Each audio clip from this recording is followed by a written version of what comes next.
The late afternoon sun cast long shadows across the field as Dr. Lily Morgan wiped sweat from her brow. For 3 weeks, her small team of archaeologists had been carefully excavating what they believed to be a forgotten cemetery on the outskirts of Pine Creek, a quiet town that had barely changed in the last century. The dig site sat at the edge of town property, land that was soon to be developed into a community center, at least until Lily's team discovered the first headstone. "We've got another one over here," called out Thomas, the youngest member of their team. His voice carried a hint of excitement that hadn't faded despite days of painstaking work. Lily made her way across the uneven ground, careful not to disturb any of the marked-off sections. The cemetery had been forgotten for nearly 100 years, covered by earth and wild grass until construction crews noticed odd stone shapes jutting from the soil. The town council had immediately halted construction and called in Lily's team from the state university. "Let's see what we've got," Lily said, kneeling beside Thomas. Together, they brushed away layers of dirt from what appeared to be another headstone, smaller than the others they'd found. As the dust cleared, delicate carvings emerged. Unlike the simple markers they'd uncovered so far, this one featured intricate designs, flowers and vines winding around the edges of the stone. Thomas carefully cleaned the face of the marker, revealing a name and dates. "Elizabeth Reed," he read aloud. 1873, 1887, just 14 years old. Lily nodded solemnly. Children's graves are always the hardest to find. But something about this particular grave caught her attention. The stonework was elaborate, suggesting the family had money or that the child had been particularly beloved. And there were unusual symbols carved into the corners of the headstone, symbols Lily had never seen before in her 15 years of archaeological work. "Have you ever seen markings like these?" she asked, pointing to the strange etchings. Thomas shook his head. "They don't look like any religious symbols I'm familiar with." Lily took several photographs, making sure to capture the unusual carvings from different angles. As the sun dipped lower in the sky, the team packed up for the day, but Lily couldn't shake the feeling that Elizabeth Reed's grave was somehow different from the others. That night, Lily sat in her rented room at Pine Creek's only bed and breakfast, scrolling through the day's photographs on her laptop. The strange symbols kept drawing her attention. On a hunch, she sent the images to her colleague, Professor Wu, an expert in historical symbolism. His response came just minutes later. "Not religious. Possibly protective symbols. Common in some folk traditions when people feared something. Call me tomorrow." Lily fell asleep wondering what a family in 1887 might have feared enough to carve protective symbols on their daughter's grave. The next morning brought gray skies and a light drizzle that turned the excavation site into a muddy challenge. Despite the weather, Lily directed her team to focus on the area surrounding Elizabeth's headstone. "I want to know everything about this grave," she told them. "The soil composition, any artifacts, everything." By midday, they had carefully removed enough earth to reveal the outline of a small coffin. Following proper archaeological protocols, they documented every step with photographs and detailed notes before proceeding. "Ready to open it?" Thomas asked, the rain plastering his hair to his forehead. Lily nodded, and they began the delicate process of lifting the coffin lid. Years of moisture had weakened the wood, and they worked carefully to avoid damaging it. As the lid finally came free, a collective gasp rose from the team. The coffin was empty. No, not entirely empty, Lily realized as she leaned closer. There were no human remains, but the coffin contained several objects. A doll, with a porcelain face, a small bundle of dried flowers tied with a faded ribbon, and most intriguingly, a metal box about the size of a thick book. "This is unusual," said Renee, another team member with a specialization in historical burial practices. Sometimes graves were robbed for valuables, but thieves wouldn't leave items behind. "And look at the soil pattern. This hasn't been disturbed since burial." "So there was never a body in here?" Thomas asked, confusion evident in his voice. "It looks that way," Lily replied, her mind racing with possibilities. "But why go through the trouble of a funeral and burial for an empty coffin?" The metal box drew her attention. Unlike the other items, which showed significant decay, the box appeared remarkably well preserved. It was made of some kind of steel alloy with a simple latch mechanism. Most striking was the message etched into its surface. Truth lies within. Open only in dire need. Should we open it? Thomas asked, already reaching for his tools. Lily hesitated. Let's document everything in place first. Then we'll carefully remove the items for further analysis. As they worked, word about the empty grave spread quickly through Pine Creek.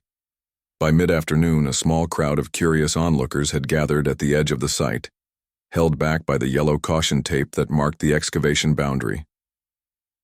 Among them was an elderly man who introduced himself as Henry Fletcher, the town's unofficial historian.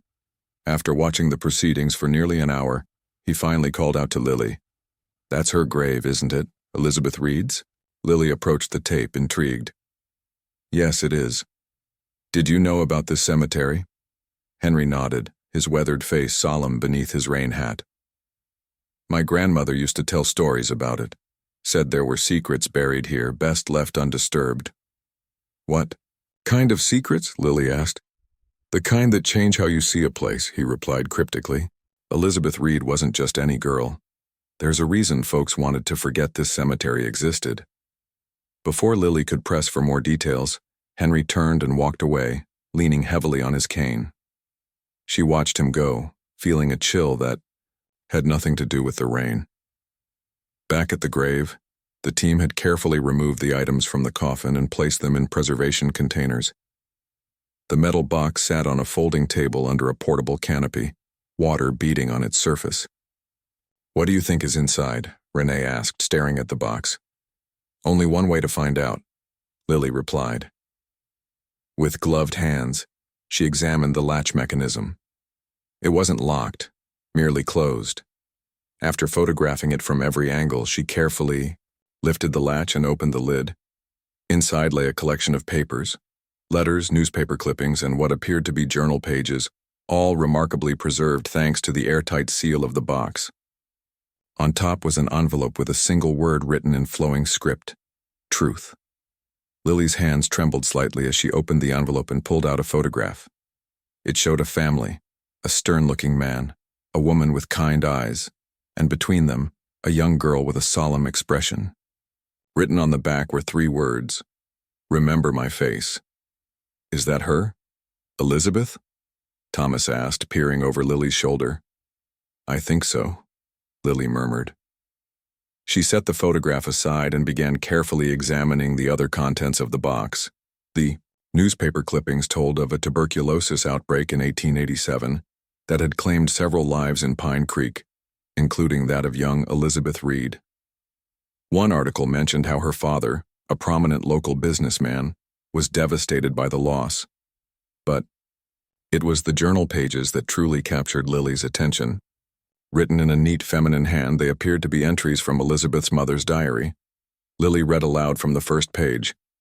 "They believe she is dead, and it must remain so. The grave will keep her secret safe until the time comes when truth can be spoken without fear. May whoever finds this understand the choice we made." Silence fell over the team as the implications sank in. "She didn't die," Renee whispered.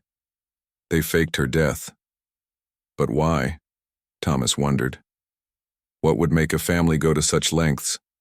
Lily carefully returned the items to the box, her mind swirling with questions.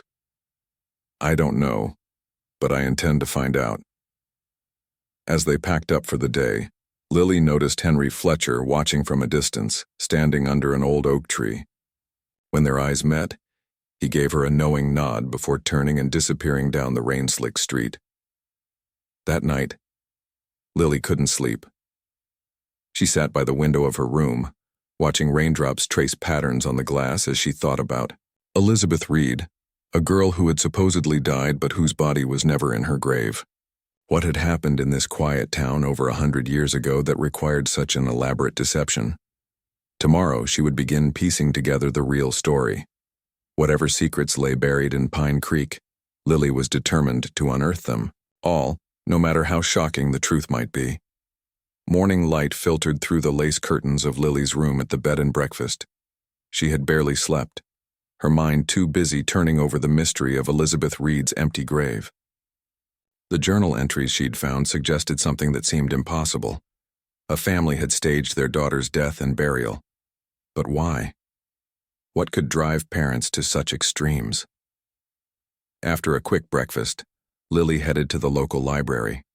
Pine Creek was too small for a proper research archive, but the library housed the town's historical records, including old newspapers on microfilm. If she wanted answers about Elizabeth Reed, this was the place to start. The librarian, an older woman named Dorothy, perked up when Lily mentioned the cemetery excavation. "Oh, you're the archaeologist everyone's talking about," she said, eyes bright with interest. "Found something unexpected out there, didn't you?" News traveled fast in small towns. Lily smiled. "You could say that. I'm trying to learn more about one of the families buried there, the Reeds, particularly their daughter Elizabeth, who supposedly died in 1887. Dorothy's smile faded slightly.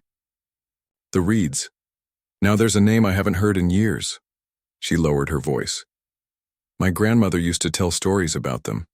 Said there was something not right about how that girl died." "What do you mean?" Lily asked, leaning closer. "Just old gossip, probably," Dorothy said with a dismissive wave, but her eyes told a different story. "The microfilm archives are in the back room. Newspapers go back to 1850. Town records are in the filing cabinets beneath the window."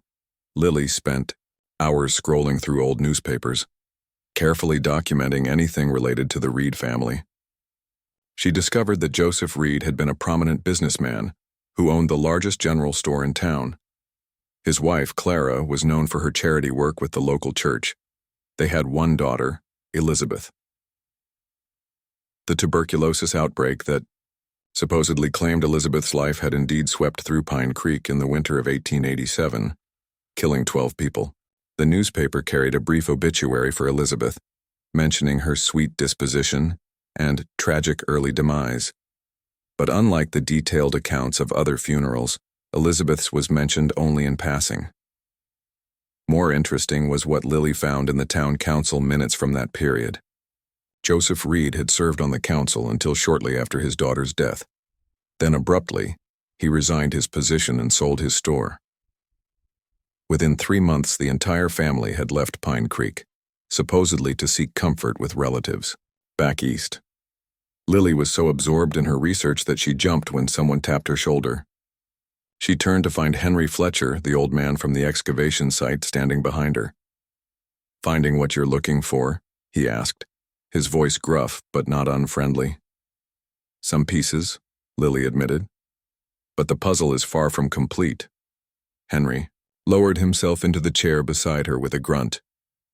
"My grandmother worked for the Reeds," he said without preamble. "She was their housekeeper for nearly 20 years. Lily's heart beat faster. Did she ever talk about what happened to Elizabeth? Henry's weathered hands fidgeted with his hat. "Not directly. But I remember once, when I was about 12, she received a letter that made her cry. When I asked what was wrong, she said, 'Some ghosts aren't really dead, they're just hiding.' I didn't understand what she meant then. And now I think she stayed in touch with them after they left." He reached into his jacket pocket and pulled out a faded envelope. "Found this among her things after she passed. Never opened it. Figured it wasn't my business. But maybe it's yours now." The envelope was addressed to Henry's grandmother, Martha Fletcher, with no return address. The postmark was from Boston, dated 1902, 15 years after Elizabeth's supposed death. "Thank you," Lily said, carefully taking the envelope. "This could be important." Henry nodded. "Just be careful digging up the past. Some secrets stay buried, for a reason." After he left, Lily carefully opened the aged envelope. Inside was a single sheet of paper with flowing handwriting. "Dearest Martha, she is flourishing here. You would hardly recognize her now at 30. The shadows have left her eyes. She asks about you often and treasures the scarf you sent. Perhaps someday when he is truly gone we can see you again. Until then, Know that your silence has been our salvation. With eternal gratitude, C. Lily's hands trembled. This was confirmation. Elizabeth had lived well past 1887. The family had fled Pine Creek and established a new life elsewhere. But who was he? And why did they need to escape? When Lily returned to the excavation site that afternoon, she found her team buzzing with excitement. They had continued examining the items from Elizabeth's coffin and made an intriguing discovery. The doll, Thomas explained, carefully holding up the porcelain-faced toy they'd found. Look at the back of its head. Lily peered at the spot he indicated. Someone had scratched a tiny message into the porcelain. Look beneath the willow. There's more, Renee added. We found this sewn into the doll's dress. She handed Lily a folded scrap of paper worn thin with age. The paper contained a hand-drawn map. Though faded, Lily could make out what appeared to be the cemetery, with one grave marked by an X. But it wasn't Elizabeth's grave. It was another plot entirely, marked with the name William Hargrove. Who's William Hargrove? Thomas asked. I don't know, Lily admitted, but I think we need to find his grave. It didn't take long. William Hargrove's headstone was 3 rows away from Elizabeth's, a simple marker for a man who died at age 52 in 1886, 1 year before Elizabeth's supposed death. Unlike the other graves, this one showed signs of having been disturbed long ago. The earth had settled unevenly, and when they began to excavate, they quickly discovered why. There's something underneath the coffin, Thomas called out as they carefully worked around the deteriorated wooden box containing Hargrove's remains. Embedded in the soil beneath the coffin was another metal box, similar to the one they'd found in Elizabeth's grave but larger. This one had a simple padlock long since rusted shut. It took careful work with their tools to break it open without damaging the contents. Inside lay a collection of items that made little sense at first. A man's pocket watch, several newspaper clippings about missing young women from nearby towns, and a journal bound in dark leather. The journal belonged to Clara Reed, Elizabeth's mother. The early entries detailed ordinary family life, but as Lily carefully turned the fragile pages, the tone changed dramatically. May 12, 1887, Lily read aloud to her team. E came home in tears today, said she saw Mr. H behind the milliner's shop with the baker girl, said he had his hands around her throat. When she cried out, he saw her and let the girl go. He smiled at E in a way that made her blood run cold. She is certain the girl ran away, but I fear something worse. This is the 3rd girl this year. The journal entries grew increasingly frantic as Clara described her daughter's fear of Mr. H, who Lily strongly suspected was William Hargrove, and her husband Joseph's dismissal of their daughter's claims. Joseph says I am being hysterical, one entry read. Says Mr. H is a respected businessman and church elder. Says Elizabeth must have misunderstood what she saw, but I see the way he looks at her now, like she is prey, and the baker girl is still missing. The most chilling entry came near the end, June 3, 1887. He threatened her today, cornered her behind the school and said no one would believe wild stories from a child. Said accidents happen to children who tell tales. Joseph still refuses to listen. I will not wait for my daughter to disappear like the others. We have made our plan. To the world, Elizabeth Reed must die. Only then can she truly be safe. Silence fell over the excavation site as Lily finished reading. They faked her death to protect her from this man, Renee whispered. They thought he was hurting young women, and Elizabeth was a witness. But why bury this journal under his grave? Thomas asked. Lily carefully examined the final pages. Listen to this. We have hidden the evidence where no one would dare look, beneath the monster himself. If God is just, the weight of his sins will keep our proof safe until it can see the light of Deus. Evidence? Thomas looked confused. Evidence of what? Lily turned to the last page of the journal. Attached with ancient, brittle glue was a small envelope. Inside were several locks of hair, each tied with different colored threads, with names written, in tiny script, Mary Wilson, Grace Baker, Louise Thompson, Jane Davis. I think, Lily said slowly, we may have just found a serial killer's trophies. As the sun began to set over Pine Creek, casting long shadows across the forgotten cemetery, Lily realized they had stumbled upon something far darker than an archaeological curiosity. The empty grave of a dead girl had led them to evidence of actual murders, crimes that had gone unsolved for over a century. And somewhere out there, the descendants of Elizabeth Reed might still be carrying this secret, never knowing that the evidence that could have brought their family justice had been buried all along, waiting for someone to unearth the truth. The discovery beneath William Hargrove's grave changed everything. Lily sat in the local police station, watching as Chief Richard Barnes carefully examined the journal and the envelope of hair samples she'd found. His face grew increasingly grim as he turned the pages.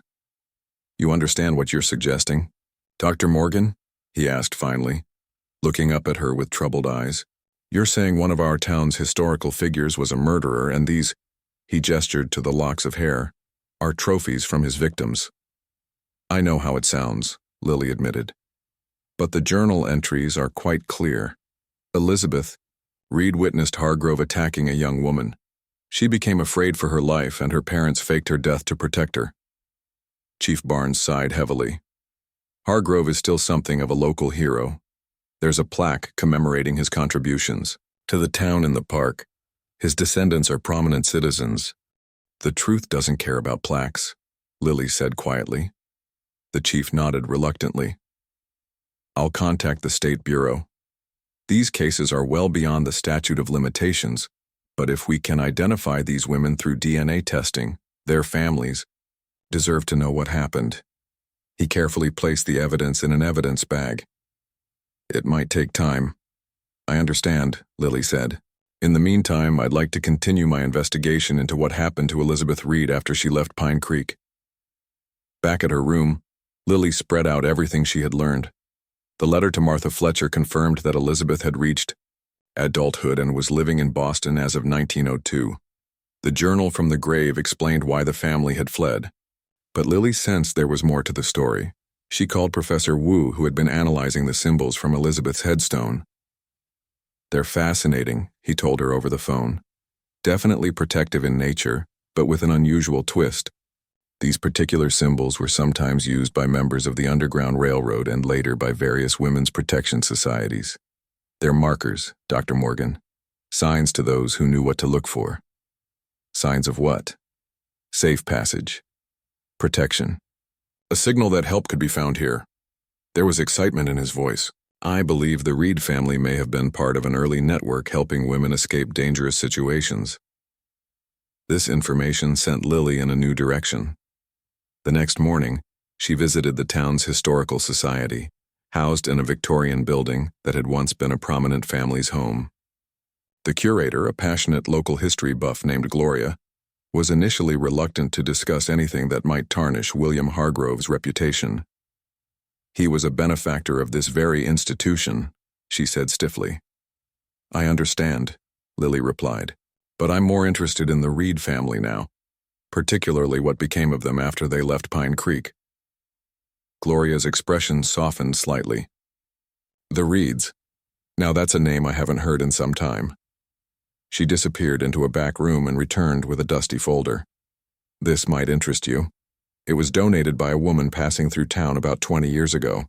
Said she found it among her grandmother's belongings and thought it belonged here. The folder contained newspaper clippings from Boston newspapers dating from 1890 to 1920. They chronicled the work of a women's aid society called The Sanctuary, founded by a Mrs. Catherine Lawrence. The accompanying photographs showed a stately woman with kind eyes that Lily immediately recognized, Clara Reed, now using a different name. One article described how the sanctuary provided housing and employment assistance to women in difficult circumstances. Another praised Catherine Lawrence for her testimony before the Massachusetts legislature advocating for stronger legal protections for women facing domestic abuse. They didn't just run away, Lily murmured. They started helping other women. There's more, Gloria said, warming to the subject now. Local legend has it that Joseph Reed, or Lawrence I suppose, established a series of safe houses across New England. Women who needed to disappear could get new identities, new lives. It was all very secretive, of course. And Elizabeth? What happened to her? Gloria shook her head.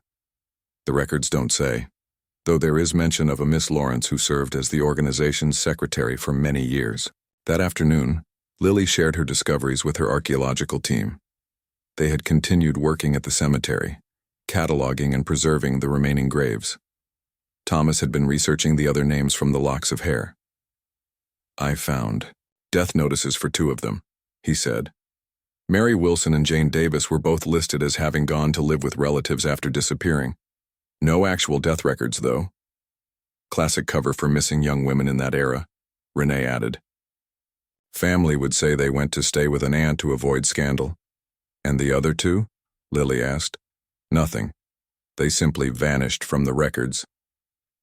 As they discussed their findings, Henry Fletcher approached the excavation site. He looked tired, but determined. I've been going through my grandmother's things, he said without preamble. Found something you should see. He handed Lily a small book bound in faded blue cloth. It was a personal address book, the kind people used before telephones were common. Most of the entries meant nothing to Lily, but Henry pointed to one specific page. Look there. Under L, the entry read, Catherine Lawrence, 42 Hawthorne Street, Boston. Below it, in smaller writing, Elizabeth sends her love. This is from 1915, Henry said. My grandmother was planning to visit them. Did she go? Lily asked eagerly. I believe so. There's a train ticket stub used as a bookmark in her Bible, dated June 1915. And this. He handed her a small photograph. It showed 2 elderly women and a younger one, perhaps in her 40s, standing in front of a stately brick townhouse. Though the image was faded, Lily could see the family resemblance between the younger woman and the girl in the photograph from the metal box. Elizabeth, she whispered. She survived. She grew up. And apparently did well for herself. Henry said, My grandmother always said the Reeds were good people caught in a bad situation. Now I understand what she meant. That evening, Chief Barnes contacted Lily with surprising news. The state forensic lab had made a preliminary match on one of the hair samples using a genealogical database. The lock of hair labeled Grace Baker shares DNA markers with a family in Springfield, he explained. They've been searching for information about their ancestor for years. All they knew was that she disappeared around 1887, supposedly to work in another town. Never came home. And now they'll know what happened to her, Lily said. Yes, though it's hardly a happy ending. The chief sounded tired. We're exhuming Hargrove's remains for DNA testing to confirm his connection to the crimes. The mayor's not happy. Hargrove's great-grandson is on the town council. But some truths need to come out no matter how late. Lily's research took on a new urgency. If Elizabeth had survived into adulthood and continued her parents' work, what had become of that legacy? Had the sanctuary continued after the Lawrence family was gone? Her search led her to a professor of women's studies at Boston University who had written about early women's aid organizations in New England. The sanctuary? Oh yes, fascinating organization, Professor Helen Chen told her during their video call. Quite ahead of its time in many ways. It eventually evolved into what we now know as New Beginnings, one of the oldest continuous women's shelter networks in the country. It's still operating? Lily asked, surprised. Very much so. They maintain over 30 safe houses across the Northeast. Their records from the early years are sealed for privacy reasons, but their work helping women escape dangerous situations continues to this day. Later that week, a package arrived for Lily from Professor Chen. It contained photocopies of newspaper, articles about the sanctuary through the decades, and a book published in 1952 about women's aid societies. A note was attached. Found this while digging through our archives. Thought you'd find page 86 particularly interesting. Page 86 featured a photograph of the sanctuary's board of directors from 1932. Among them was an elderly woman identified as Elizabeth Lawrence Reed, founding member and daughter of Catherine Lawrence. The caption noted that Elizabeth had chosen to reclaim her original surname later in life, as a testament to her journey. Lily studied the face of the elderly woman. She could still see traces of the solemn girl from the photograph in the metal box, now transformed by decades of life and purpose. Elizabeth had not only survived, she had thrived and helped countless other women find safety. As Lily prepared to present her findings at a special town meeting in Pine Creek, she reflected on the strange journey that had begun with an empty grave. What had seemed at first like a historical curiosity had revealed both darkness and light, a predator who had escaped justice in his lifetime, and a family who had turned their personal tragedy into a mission that had saved countless lives. The dead girl's grave had never contained a body because Elizabeth Reed had never truly died. Instead, her apparent death had been the beginning of a new life, not just for her but for generations of vulnerable women who would find protection through the network her family created. Sometimes, Lily thought, the most shocking truth is not what lies buried in a grave but what rises from it, resilience, purpose, and hope that echoes across decades. The town hall of Pine Creek was packed to capacity. People stood along the walls and spilled out into the hallway, all eager to hear what Lily had discovered about their town's hidden history. At the front row sat Chief Barnes, Henry Fletcher, and several members of the town council, including a tight-lipped man Lily knew to be William Hargrove's great-grandson. Lily took a deep breath as she approached the podium. The room gradually quieted. "Thank you all for coming," she began. "What started as a routine archaeological excavation has uncovered a story that spans over a century. A story about darkness and light, about terrible crimes and extraordinary courage."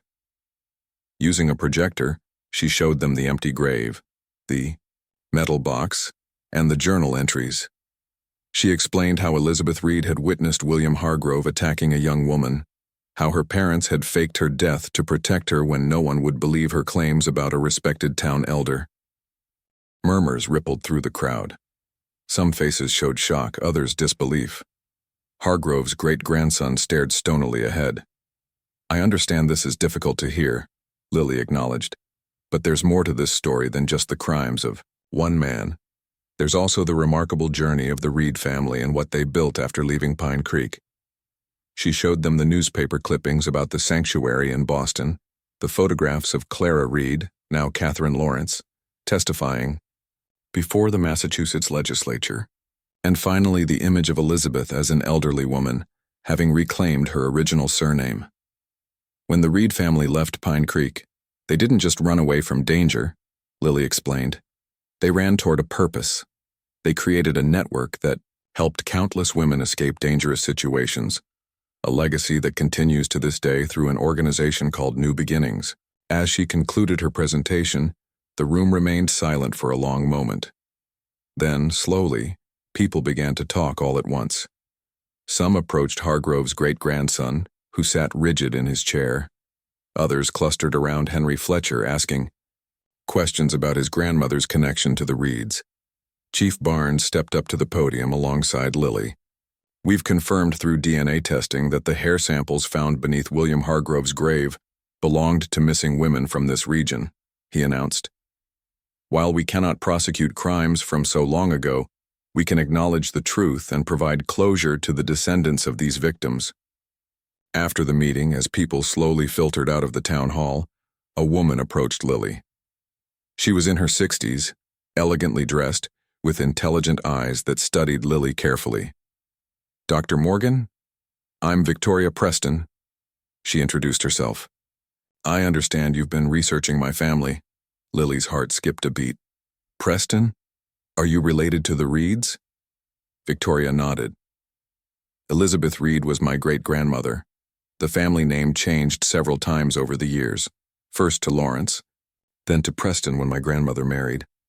"I can't believe you're here," Lily said, amazed at this coincidence. "It's not a coincidence," Victoria smiled. "I've been following news of your excavation online. When I read that you'd discovered an empty grave from the 1880s in Pine Creek, I knew it had to be hers." They moved to a quiet corner of the hall away from the crowd. Victoria opened her purse and removed a small leather-bound book. This is Elizabeth's diary from 1910. She kept journals her entire life, a habit she said her mother instilled in her. This one mentions Pine Creek and what happened there. I thought you might like to see it. With reverent hands, Lily accepted the diary. The handwriting inside was neat and precise, quite different from the hurried scrawl of Clara Reed's hidden journal.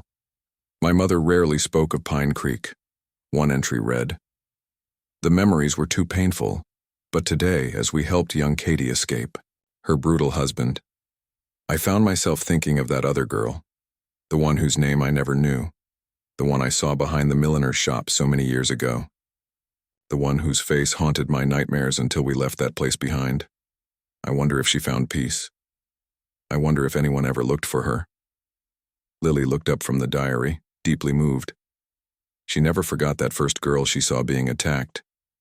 It defined her life's work, Victoria said quietly.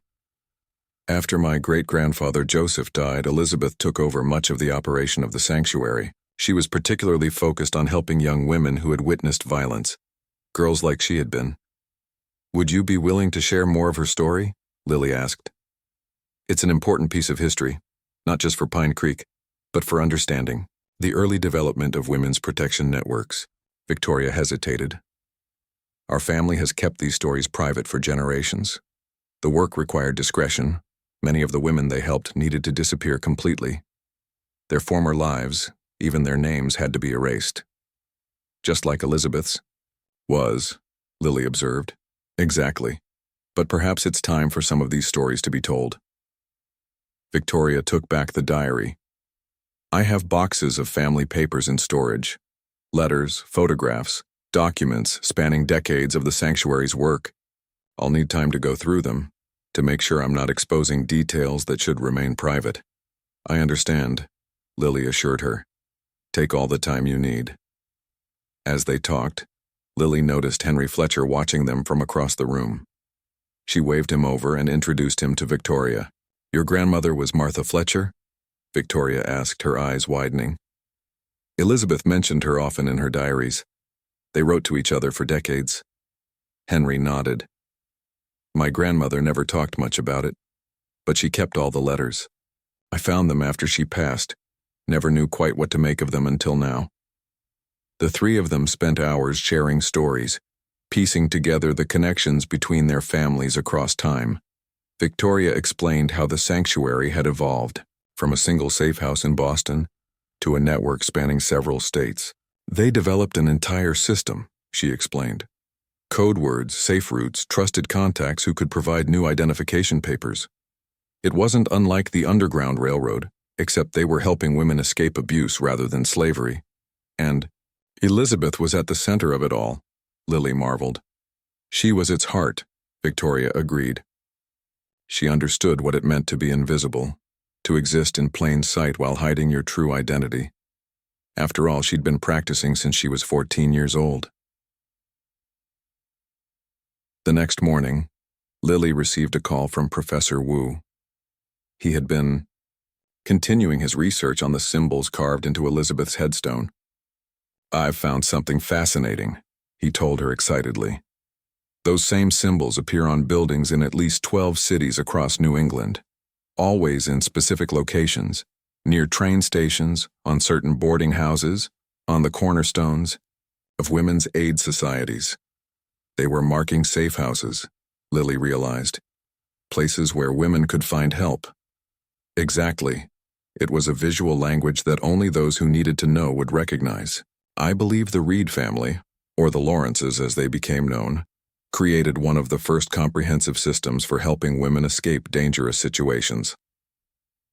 That afternoon, Lily returned to the cemetery with Victoria. The excavation was nearly complete, with most of the graves documented and studied. Elizabeth's empty grave remained open, a silent testimony to a life that had continued far beyond what anyone in Pine Creek had known. Victoria stood at the edge of the grave for a long moment, then reached into her bag and pulled out a small bundle wrapped in silk. "Elizabeth kept this her entire life," she said, unwrapping the bundle to reveal a child's porcelain doll. nearly identical to the one found in the grave, but intact, not weathered by years underground. She told my mother it was her reminder of who she had been and who she had become. Carefully, Victoria placed the doll at the foot of the grave. She never forgot this place, even though it held such painful memories for her. In her final years, she talked about Pine Creek often, not with fear but with a strange sort of gratitude. She said that witnessing that attack as a young girl had shown her two things: the worst that humanity could do, and the lengths people would go to protect each other. As the sun began to set over the cemetery, casting long shadows across the open grave, Lily thought about the girl who had died here. Elizabeth Reed had lost her name, her home, and her identity, but she had gained a purpose that changed countless lives. Her empty grave wasn't a symbol of death but of rebirth. When Victoria left Pine Creek the next day, she took with her copies of everything Lily had discovered. In return, she promised to send Lily the family papers once she had organized them, the true history of the sanctuary and the network it had created. "My great-grandmother's story deserves to be told," she said as they parted. Not just the fear that drove her family from this town, but the courage that led them to build something meaningful from that experience. As Lily watched Victoria's car disappear down the road, she reflected on how one empty grave had led to so many connections, between past and present, between families separated by time and distance, between a crime long buried and justice finally emerging into the light. The dead girl's grave had never contained a body. Instead, it had held something far more powerful, a beginning. 6 months had passed since Lily first uncovered Elizabeth Reed's empty grave. The archaeological excavation of the cemetery was complete, the graves documented, and most of the team had moved on to other projects. But Lily remained, drawn to Pine Creek by the unfolding story of the Reed family and the legacy they had created. She sat in her temporary office at the local historical society, surrounded by boxes of materials Victoria Preston had sent her. True to her word, Elizabeth's great-granddaughter had shared a treasure trove of family documents: letters, photographs, financial records, and personal diaries spanning nearly 7 decades. "How's it coming?" asked Gloria, the Historical Society curator. Once skeptical of Lily's research, she had become an enthusiastic supporter as the true story emerged. "It's overwhelming," Lily admitted, gesturing to the organized chaos around her. "Every box I open reveals another layer of this incredible story." The materials painted a vivid picture of the life Elizabeth Reed had lived after leaving Pine Creek. After settling in Boston with her parents, she had attended college, unusual for a woman in that era, and studied social work. She had never married but had adopted a daughter, Ruth, in 1912. Ruth had grown up working alongside her mother at the sanctuary, eventually marrying and continuing the family legacy through her own daughter, Victoria's mother. Most fascinating to Lily were the detailed records of the sanctuary's operations. Carefully coded ledgers tracked the women they had helped, hundreds of them over the decades, each represented by an initial and a number rather than a full name. Notes described their circumstances in veiled language that would have meant little to outsiders but painted a clear picture to Lily. Women escaping violent husbands, young girls fleeing abusive homes, witnesses to crimes who feared for their safety. "Just like Elizabeth," Lily murmured as she paged through the records. A knock at the door interrupted her thoughts. Chief Barnes stood in the doorway, holding a folder. "Got something you might want to see," he said, pulling up a chair. The state lab finally completed their full report on the Hargrove case. The DNA analysis had confirmed what they had suspected. William Hargrove's remains showed genetic markers linking him to evidence found at the scene of an unsolved murder in a neighboring county from 1884. The historical investigation had expanded to include several other missing women cases from the region during that period. "They're calling him one of the earliest documented serial killers in American history," the chief said, shaking his head. "Hard to believe no one connected the dots back then." "People saw what they wanted to see," Lily replied. "A respected businessman, a church elder, who would believe he was capable of such things?" "Elizabeth did," the chief said quietly. just a 14-year-old girl, and she was the only one who saw the truth. Later that day, Lily walked to the cemetery. The town had decided to preserve it as a historical site, with a small museum being built nearby to tell the story of Elizabeth Reed and the network that grew from her family's courageous decision. The once forgotten graves were now cleaned and protected, with pathways built between them for visitors. Elizabeth's grave had been restored but left empty, a deliberate choice that Lily had advocated for strongly. A new headstone had been placed beside it, bearing the inscription, Elizabeth Reed Lawrence Preston, 1873-1952. Her life began when her death was carved in stone. As Lily stood contemplating the graves, she noticed Henry Fletcher approaching. In the months since their discovery, he had become the unofficial tour guide of the cemetery, proudly sharing the story of his grandmother's connection to the Reed family. "Got another letter from Victoria today," he said by way of greeting. "She's coming back next month for the museum opening." Lily smiled. "She's been an incredible help. Without her family archives, we'd only have half the story." "Funny how things connect, isn't it?" Henry mused. "All those years my grandmother kept those letters, never telling anyone the whole truth. And now here we are, putting it all together, a century later." They walked together through the cemetery discussing the upcoming museum opening. The town council had initially been reluctant to publicize the less flattering aspects of Pine Creek's history, particularly William Hargrove's crimes. But as the full scope of the Reed family's legacy became clear, attitudes had shifted. "People are starting to see that this isn't just about exposing a historical villain," Lily explained. "It's about honoring the courage of a family who turned tragedy into purpose, who created something meaningful out of their fear and loss." The museum project had attracted attention far beyond Pine Creek. Representatives from New Beginnings, the modern organization that had evolved from the sanctuary, had become involved, contributing materials and helping to shape the narrative. Women's study scholars from several universities had reached out, eager to document this early example of organized assistance for women in crisis. "Did you see the news about the Hargrove Foundation?" Henry asked as they sat on a bench near the cemetery entrance. Lily nodded. William Hargrove's descendants, including his great-grandson on the town council, had made the difficult decision to dissolve the family's charitable foundation and redirect its remaining funds to New Beginnings and other organizations supporting victims of violence. "It can't undo what he did," Lily said, "but it's a meaningful acknowledgement, a way of bringing some balance to the scales." That evening, Lily received a call from Professor Wu, who had continued his research on the symbols found on Elizabeth's headstone. "We've identified them in 17 cities now," he reported excitedly, "all part of the same network.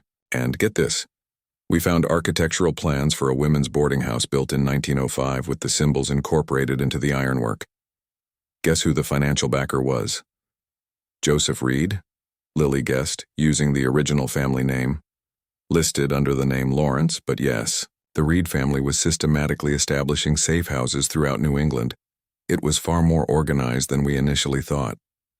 After hanging up, Lily returned to the documents spread across her desk.